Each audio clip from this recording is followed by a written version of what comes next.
Hi అందరికీ నమస్కారం. Welcome to UTV health. నేను మీ యాంకర్ త్రిపుర. ఈ రోజు మన ముందున్నారు doctor Sriram Srikakulapu, specialist in gastroenterologist. So మనం డైలీ లైఫ్ లో ఫేస్ చేసిన లివర్ ప్రాబ్లమ్స్, గ్యాస్ ప్రాబ్లమ్స్ ఏవైతే ఉన్నాయో వాటిని ఎలా కంట్రోల్ చేసుకోవాలో మనం డాక్టర్ని అడిగి తెలుసుకుందాం.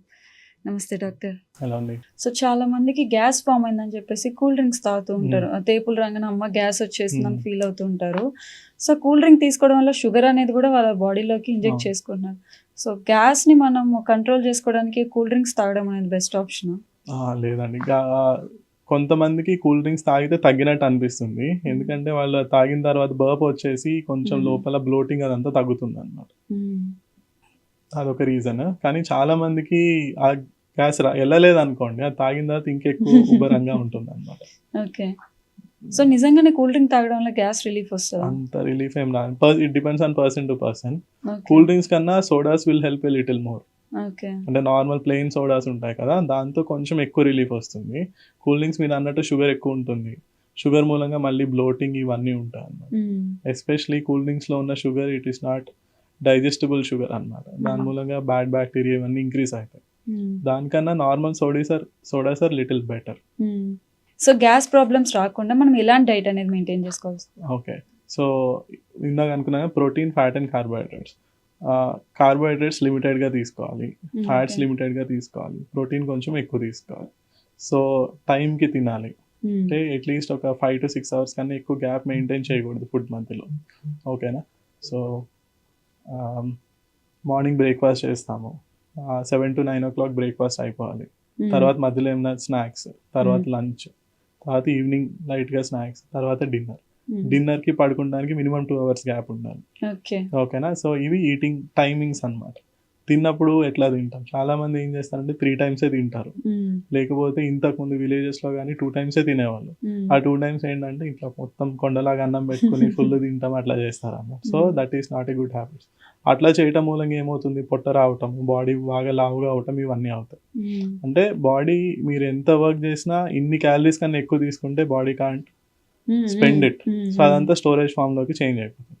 సో లిమిటెడ్ గా తీసుకోవాలి అండ్ ఫ్రీక్వెంట్ గా తీసుకోవాలి. అదొకటి. What types of food you're eating, irritant foods avoid చేయాలి. మిర్చి, కారము, మసాలా ఇవన్నీ అవాయిడ్ చేయాలన్నమాట. అండ్ ఎంటీ స్టమక్ మీద హాట్ డ్రింక్స్ తాగటం, ఎంటీ స్టమక్ మీద టీ, కాఫీ తాగటము, కొంతమంది కషాయం తాగుతారు ఎంటీ స్టమక్ మీద, హాట్ వాటర్ తాగుతారు, ఇలాంటివన్నీ అవాయిడ్ చేయాలన్నమాట. ఓకే. అంటే చాలా మంది వెయిట్ లాస్ అవడానికి ఎంటీ టమ్మీతో హాట్ వాటర్ విత్ హనీ అని చెప్పేసి తాగుతూ ఉంటారు. Water with honey has lot of calories in it. Sugar లో ఎన్ని క్యాలరీస్ ఉంటాయో హనీలో కూడా అన్ని క్యాలరీస్ ఉంటాయి. బట్ హనీలో యాంటీ ఆక్సిడెంట్ ప్రాపర్టీస్ ఎక్కువ ఉంటాయి. సో అలా it will help in weight loss. కానీ క్యాలరీస్ లా కౌంట్ చేసుకుంటే honey has good amount of calories in it. Lemon will help weight loss కి. అండ్ హాట్ వాటర్ తీసుకుంటాం మూలంగా ఏంటంటే వెయిట్ లాస్ గురించి తెలియదు కానీ బాగా గ్యాస్ట్రైటిస్ రావటం, గొంతులో అంతా మంట రావటం ఇవన్నీ ఉంటాయి. కోవిడ్ టైంలో చాలా చూసాం, రోజు పొద్దున్నే లేసి కషాయం తాగేవాళ్ళు to remove the virus from the throat అని చెప్పి కషాయం తాగటం ఇవన్నీ చేసేవాళ్ళు. సో వాళ్ళకి ఏంటంటే జిఆర్డి, హార్ట్ బర్న్ ఇవన్నీ చాలా ఎక్కువ ఉంటాయి అన్నమాట. ఓకే.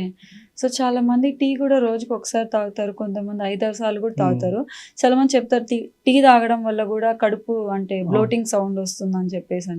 టీ తాగటం మూలంగా ఎస్పెషల్లీ షుగర్ వేసుకుని, షుగర్ టీలో ఏమేమి ఉంటాయి, టీ పౌడర్ మూలంగా ఏం కాదు, వేడిగా ఉండటం మూలంగా డెఫినెట్లీ గ్యాస్ట్రైటిస్ వస్తుంది. కొంతమందికి మిల్క్ పడదు, మిల్క్ మూలంగా వస్తుంది. షుగర్ టీలో ఎంత షుగర్ వేసుకుంటామో అన్ని extra calories you're taking. So దాని మూలంగా కూడా గ్యాస్ట్రైటిస్ ఇవన్నీ వస్తాయి. సెకండ్ థింగ్ ఏంటంటే టీలో ఉండే కెమికల్స్ మూలంగా లోవర్ ఈసోఫేజియల్ జంక్షన్ అంటే స్టమక్ కి ఫుడ్ పైప్ కి ఉండే వాల్వ్ అనేది కొంచెం లూజ్ అవుతుంది అన్నమాట. దాని మూలంగా రిఫ్లక్స్ ఇవన్నీ ఎక్కువ ఉంటాయి. అందుకనే రిఫ్లక్స్ ఉన్న వాళ్ళకి, ఎసిడిటీ ఉన్న వాళ్ళకి, రిఫ్లక్స్ ఉన్న వాళ్ళకి టీ, కాఫీ, చాక్లెట్ ఇవన్నీ తక్కువ తీసుకోవాలని చెప్తాను. ఓకే. సో నేను రీసెంట్ టైమ్స్ లో విన్నది ఏంటంటే బ్లాక్ కాఫీ తాగడం వల్ల లివర్ కి చాలా హెల్ప్ అవుతుంది అని చెప్పేసి. సో యూకేలో, ఇంగ్లాండ్ లో చేసిన రీసెర్చ్ వల్ల ఏంటంటే black coffee will help liver, only black coffee. Milk add చేసినా, షుగర్ యాడ్ చేసినా ఇట్ డజంట్ వర్క్. అది ఎన్ని కప్స్ తీసుకోవాలంటే they say 4 to 8 cups, small cups, 4 to 8 cups. But definitely black coffee liver ని అయితే డ్యామేజ్ చేయదు. కానీ వేడిగా కాదు, నార్మల్ రూమ్ టెంపరేచర్ లో black coffee will definitely help for fatty liver. Any kind of liver disease black coffee will help. Okay. Doctor అంటే liver diseases అనేది మన ఫ్యామిలీ జీన్స్ నుంచి వస్తాయా? లేదు అని అంటే మన డైలీ డైట్స్ లేకపోతే మన ఫంక్షన్ వల్ల daily function? Most of the liver diseases 90% of the liver disease life style మూలంగానే వస్తాయి. అంటే ఎక్కువ డిసీజెస్ ఎక్కువ ఇందాక అనుకున్నట్టు ఆల్కహాల్ కానీ hepatitis B, C, fatty liver ఇవన్నీ బయట నుంచి వచ్చేవి అనమాట. Okay. So there are other కానీ వేరే కండిషన్స్ ఉన్నాయి జెనెటిక్ గా కాజ్ చేసే లివర్ డిసీజెస్. సో చిన్నప్పటి నుంచి కొంతమందికి ఏంటంటే లివర్ లో స్పెసిఫిక్ ఎంజైమ్స్ ఉండవు. అంటే లివర్ లో ఆ బిలిరూబిన్ ని డిగ్రేడ్ చేసే ఎంజైమ్స్ ఉండవు అనమాట. దాని మూలంగా వాళ్ళకి న్యాచురల్ గానే కొంచెం జాండీస్ ఎక్కువ ఉంటుంది. అంటే నార్మల్ గా మనకి 1.2 ఇందాక LFT అని చెప్పాను కదా, దాంట్లో బిలిరూబిన్ అనేది నార్మల్లీ 1.2 1.3 ఉంటే వాళ్ళకి నార్మల్ గానే 2-3 అలా ఉంటాయి. కొంచెం స్ట్రెస్ అయినా సరే కళ్ళు ఎల్లో కలర్ లో అవటం అట్లా అవుతుంది అనమాట. దాన్ని గిల్బర్ట్ సిండ్రోమ్ అంటాం.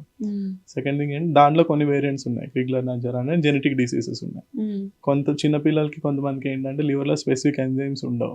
అంటే కార్బోహైడ్రేట్స్ ని డైజెస్ట్ చేసే ఎంజైమ్స్ కానీ లేకపోతే లిపిడ్స్ ని ఫ్యాట్స్ ని డైజెస్ట్ చేసే ఎంజైమ్స్ కానీ ఉండవు అనమాట. అవి లేకపోవటం మూలంగా కార్బోహైడ్రేట్స్ లిపిడ్స్ లివర్ లో ఎక్కువ అక్యుములేట్ అయ్యి మరీ సివియర్ గా ఉంటే అసలు బర్త్ ముందే డెత్స్ అవటం అట్లా అవుతాయి. కొంచెం తక్కువ సివియర్ ఉంటే ఫస్ట్ 1-2 years లోనే లివర్ ఫెయిల్యూర్ అయ్యే అవకాశం ఉంటుంది. తక్కువ చాలా మైల్డ్ గా ఉంటే ఏంటంటే పెద్ద అయిన తర్వాత 20 years 30 years అప్పుడు లివర్ డ్యామేజ్ అవుతుంది. ఇది కాకుండా liver handling of micro minerals, copper కానీ ఐరన్ కానీ. సో కొన్ని కండిషన్స్ లో ఏంటంటే లివర్ కాపర్ మెటబాలిజం దెబ్బతింటుంది జెనెటిక్ కండిషన్. దాన్ని విల్సన్స్ డిసీజ్ అంటాం. దాంట్లో కూడా లివర్ డ్యామేజ్ అవుతుంది, నర్వ్స్ డ్యామేజ్ అవుతాయి. ఐరన్ కూడా అంతే. ఐరన్ కూడా లివర్ నుంచి వెళ్తుంది అన్నమాట. సో హీమోక్రోమటోసిస్ అంటాం. So there are many genetic diseases which affect the liver. అంటే ఎనీథింగ్ కార్బోహైడ్రేట్స్ కానీ ఫ్యాట్స్ కానీ ప్రోటీన్ మెటబలైజ్ చేసే ఎంజైమ్స్ కంజెనిటల్ గా లేకపోతే వాళ్ళకి లివర్ డిసీజ్ అనేవి వస్తాయి. ఓకే. సో ఇందాక మనం మాట్లాడుకున్నాం అంటే హెవీగా తినడం వల్ల కొలెస్ట్రాల్ ఫామ్ అయ్యి లివర్ ఫ్యాట్ అయ్యే ఛాన్సెస్ ఉంది అని చెప్పేసి, మరి తక్కువగా తినే వాళ్ళ అలవాటు ఉన్న వాళ్ళకి కూడా లివర్ డ్యామేజ్ అయ్యే ఛాన్సెస్ ఉంటాయి? తక్కువగా తినే వాళ్ళకి పర్సే ఫ్యాటీ లివర్ మూలంగా ఉండదండి. బట్ కొంతమందికి ఏంటంటే లీన్ నాష్ అంటాం, లీన్ ఫ్యాటీ లివర్ డిసీజ్ అంటే సన్నగానే ఉంటారు. అంటే కొంతమంది ఉంటారు సన్నగానే ఉంటారు కానీ పొట్ట ఎక్కువ ఉంటుంది. అంటే బాడీ వెయిట్ ఇందాక BMI అనుకున్నాం, బాడీ వెయిట్ పర్సే తక్కువనే ఉంటుంది. కొంచెం టాల్ ఉంటారు కానీ పొట్ట ఉంటాము, ఎక్స్ట్రా ఫ్యాట్ ఉంటాము, ఇవన్నీ అవుతాయి అన్నమాట. సో లీన్ నాష్ సన్నగా ఉండే వాళ్ళకి కూడా లివర్ ప్రాబ్లం వచ్చే అవకాశం ఉంది. సెకండ్ థింగ్ ఏంటంటే సన్నగా ఉండే వాళ్ళకి ఆల్కహాల్ ఎఫెక్ట్స్ ఇంకెక్కువ ఉంటాయి. వాళ్ళ బాడీ వెయిట్ అవన్నీ తక్కువ ఉంటుంది కాబట్టి వాళ్ళ కెపాసిటీ కానీ తక్కువ ఉంటుంది. ఇంకొకటి ఏంటంటే ఆల్కహాల్ లో కూడా మెటబాలిజం డిఫరెంట్ ఉంటుంది. అందరికి ఆల్కహాల్ ఒకటేలాగా డైజెస్ట్ అవ్వదు. కొంతమందికి ఫాస్ట్ గా డైజెస్ట్ అవుతుంది, కొంతమందికి స్లోగా డైజెస్ట్ అవుతుంది. సో అట్లాంటి ఆ డిఫరెన్స్ బట్టి మనం అనుకుంటాం కదా, కొంతమంది 5 drinks తీసుకుంటారు అయినా ఏం కాదు, కొంతమంది 1-2 drinks K they will have lot of alcohol effects. So వాళ్ళ మెటబాలిజం బట్టి లివర్ ఎంత డ్యామేజ్ అవుతుందో అది కూడా ఉంటుంది. అంటే మనం లివర్ డ్యామేజ్ గురించి అన్ని మాట్లాడుకున్నాం. సో ఒకవేళ లివర్ డ్యామేజ్ అయినా లేకపోతే డిసీజ్ అయినా కానీ మనం ఎలాంటి ట్రీట్మెంట్ తీసుకుంటాం? సో ఫస్ట్ ఇంపార్టెంట్ ఏంటంటే డాక్టర్ని ఎప్పుడు సంప్రదించాలి, డాక్టర్ దగ్గరికి ఎప్పుడు వెళ్ళాలి. సో లివర్ పరంగా వస్తే లివర్ చాలా ఇంపార్టెంట్ ఆర్గాన్ కాబట్టి any science of liver disease అంటే ఇట్లా జాండీస్ కానీ లేకపోతే కాళ్ళు ఉబ్బటము, పట్టు ఉబ్బటము, లేకపోతే నీరసంగా ఉంటాము, లేకపోతే కొంతమంది జనరల్ టెస్ట్ చేసుకున్నప్పుడు అంటే ఫుల్ బాడీ చెకప్ చేసుకున్నప్పుడు లివర్ ఫంక్షన్ టెస్ట్ కొంచెం అబ్నార్మల్గా ఉంటాయి అన్నమాట. అట్లా కొంచెం ఉన్నా సరే ఫస్ట్ డాక్టర్ దగ్గరికి వెళ్ళాలి. Second thing is diagnosis. ఎందుకు ఉంది, ఎందుకు లివర్ ప్రాబ్లం ఎందుకు వచ్చింది అని. చాలా మంది మనం ఇందాక అన్ని డిసీజ్ సెపరేట్ గా మాట్లాడుకున్నాము, చాలా మందిలో కలిపి ఉంటాయి. ఫ్యాటీ లివర్ డిసీజ్ ఉంటుంది, ఓవర్ వెయిట్ ఉంటారు, డయాబెటీస్ ఉంటుంది, దానిపైన ఆల్కహాలిక్ ఉంటారు. ఓకేనా. So what is the major factor ఎందుకు లివర్ డ్యామేజ్ అవుతుంది, దట్ ఈస్ ఇంపార్టెంట్. సేమ్ అన్ని ఉంటాయి ప్లస్ హెపటైటిస్ బి అలా ఉంటుంది అనమాట. So what is and liver ఎందుకు డ్యామేజ్ అవుతుందో అది తెలుసుకోవాలి. ఇవన్నీ డయాగ్నోస్టిక్ టెస్ట్ లోపల తెలుస్తాయి. ఇందాక చెప్పాను కదా, LFTలో చేంజెస్ బట్టి ఎందుకు లివర్ డిసీజ్ వచ్చిందనే చెప్పొచ్చు. ఇలా వైరస్ మూలంగా వచ్చింది అనుకోండి, వైరస్ కౌంట్ ఎంత ఉంది బాడీలో, వైరస్ ఎక్కువ ఉందా తక్కువ ఉందా, ఎన్ని ఇయర్స్ నుంచి ఉంది వైరస్, దాన్ని బట్టి లివర్ ఎట్లా ఉందో తెలుస్తుంది. సో రీజన్ ఏంటి అనేది తెలుసుకుంటాం. థర్డ్ థింగ్ ఏంటంటే అఫెండింగ్ ఫ్యాక్టర్స్ ని తీసేస్తాం. అంటే డయాబెటీస్ ఉందనుకోండి, డయాబెటీస్ కంట్రోల్లో వచ్చేటట్టు చూసుకుంటాం. తర్వాత వైరస్ ఉంటే వైరస్ యాంటీవైరల్ ఏజెంట్స్ ఇవన్నీ ఉంటాయి, మెడిసిన్స్ అవన్నీ ఉంటే వైరస్ లెవెల్స్ ని తగ్గిస్తాం. తర్వాత లివర్ లోంచి డైరెక్ట్ గా ఫ్యాట్ తీసేసే మెడిసిన్స్ కూడా ఉంటాయి. ఓకేనా. రీసెంట్ గా వచ్చింది ఏంటి, weight loss medications. Weight loss చేయటం మూలంగా కూడా మెడిసిన్ అంటే అన్ని lifestyle plus weight loss medicines, exercise, diet, lifestyle plus medicines ఇవన్నీ ఇచ్చి గ్రాడ్యువల్ గా వెయిట్ లాస్ అవుతూ ఉంటారు. అప్పుడు లివర్ ప్రాబ్లం అనేది తగ్గుతూ ఉంటుంది. End stage liver disease, cirrhosis of liver వచ్చినప్పుడు ఏంటంటే ఇనీషియలీ ఆ లివర్ ఇంకెక్కువ డ్యామేజ్ అవ్వకుండా చూసుకుంటాము, డ్యామేజ్ అయింది ప్రోగ్రెస్ అవ్వకుండా చూసుకుంటాము, దాంట్లో క్యాన్సర్ వస్తుందా లేదా చూస్తాము. ఫోర్త్ ఏంటంటే ఇంకా అల్టిమేట్లీ లివర్ డ్యామేజ్ అయితే మీరు ఇందాక అన్నట్టు లివర్ ట్రాన్స్ప్లాంటేషన్కి పంపిస్తాము. ఓకే. ఇప్పుడు అంటే ఇన్ జనరల్గా హార్ట్ అటాక్ వస్తేనే మనకి లెఫ్ట్ సైడ్ అనేది గుంజడం కానీ లాగడం కానీ జరుగుతుంది. మరి ఇప్పుడు గ్యాస్ ప్రాబ్లం వస్తే మెయిన్ అంటే డైరెక్ట్ మెడికల్ షాప్కి వెళ్ళగానే వచ్చే టాబ్లెట్ ప్యాంటాప్ ఇస్తుంది, దానివల్ల కూడా మనకి ఎఫెక్ట్ అయ్యే ఛాన్సెస్ ఉన్నాయని చెప్పేసి చెప్తున్నాను. So first part of the question ఏంటంటే heart symptoms and acidity symptoms రెండు ఒకటేలాగా ఉంటాయి అనమాట. ఎస్పెషలీ హార్ట్ రిఫ్లక్స్ మూలంగా వచ్చాయి, చెస్ట్లో బర్నింగ్ సెన్సేషన్ ఉంటాము, అట్లా గాబరా లాగా అవటము, అదంతా ఫేస్ అంతా వేడిగా అవ్వటము, ఇవన్నీ ఏంటంటే గ్యాస్ట్రోకి సంబంధించి ఎస్డిటికి సంబంధించిన సిమ్టమ్స్. హార్ట్ అటాక్ స్పెసిఫిక్గా సిమ్టమ్స్ ఎట్లా ఉంటాయంటే చెస్ట్ మధ్యలో బరువుగా ఉంటాము, చెస్ట్ మధ్యలో బరువు అంటే హెవీనెస్, ఒక వెయిట్ తీసుకొచ్చి చెస్ట్ మీద పెట్టినట్టు, చాలా గాబరా అవ్వటము, చెమటలు రావటము, గుండె దడి, ఇవన్నీ హార్ట్ సిమ్టమ్స్ అన్నమాట. కానీ కొంతమంది పేషెంట్స్లో ఏంటంటే రెండింటికి డిఫరెన్స్ చేయడం చాలా కష్టం. చాలా మంది పేషెంట్స్కి మా ఓపీకి వచ్చి, కార్డియాలజీ ఓపీకి వెళ్ళకుండా మా ఓపీకి వచ్చి సార్ ఇట్లా ఎస్డిటి లాగా ఉంది అని చూసి మేము జస్ట్ ఈసీజీ చేసి వాళ్ళకి full heart attack full blown ఉన్న వాళ్ళు కూడా ఉంటారు అన్నమాట. సో రెండింటికి మేము ఇట్లాంటి సిచ్యువేషన్ డౌట్ఫుల్ ఉన్నప్పుడు ఏం చేస్తామంటే ప్రాపర్ హిస్టరీ తీసుకుంటాం.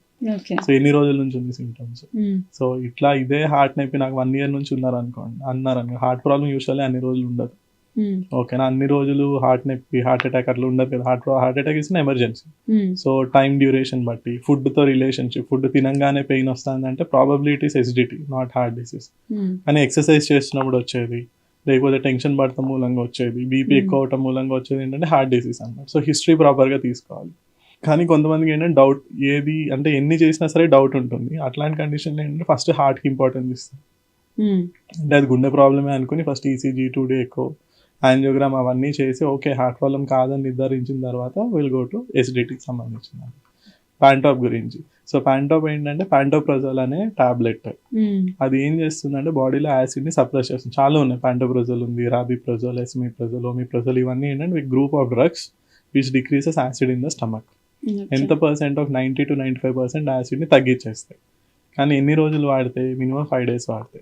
చాలా మంది ఏం చేస్తారు, మెడికల్ షాప్కి వెళ్ళి ఒక టాబ్లెట్ తీసుకుని ఒక టాబ్లెట్ వేసేసుకుంటారు అన్నమాట. దాని మూలంగా ఎసిడిటీ ఆ టైంకి తగ్గుతుంది, బట్ లోపల ఉన్న ప్రాబ్లం అయితే తగ్గదు. మళ్ళీ ఒక 2-3 days తర్వాత మళ్ళీ వస్తుంది. సో మేమేం చెప్తామంటే వచ్చి ప్రాపర్ కన్సల్టేషన్ తీసుకుంటే ఎన్ని రోజులు వాడాలి. ఇప్పుడు జస్ట్ ఎసిడిటీ ఉందనుకోండి ఒక 4 to 8 weeks పడుతుంది. అల్సర్ ఉందనుకోండి 3 to 6 months పడుతుంది తగ్గడానికి. టాబ్లెట్ సరిగ్గా వాడకపోతే ఏంటంటే కంప్లీట్గా తగ్గదు, దాని మూలంగా ఇంకా సైడ్ ఎఫెక్ట్స్ అవి కూడా వస్తాయి. ఎక్కువ రోజులు వాడటం మూలంగా ఇప్పుడు లోపల యాసిడ్ అనేది ప్రొటెక్టివ్ మెకానిజం కూడా మనకి.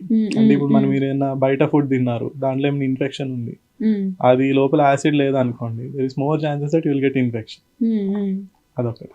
అండ్ బాడీలో ఇప్పుడు ఫుడ్లోంచి కొన్ని మినరల్స్ రిలీజ్ అవ్వాలి, కాల్షియం రిలీజ్ అవ్వాలి, మెగ్నీషియం రిలీజ్ అవ్వాలంటే యాసిడ్ కావాలి దానికి. సో ఎక్కువ ఈ పీపీఐస్ అంటాం, నేను ప్యాంటోప్రజోల్ ఇవన్నీ అవి ఎక్కువ వాడటం మూలంగా కాల్షియం డెఫిషియన్సీ, బోన్స్ వీక్ అవ్వటము, మెగ్నీషియం డెఫిషియన్సీ ఇవన్నీ వస్తాయి.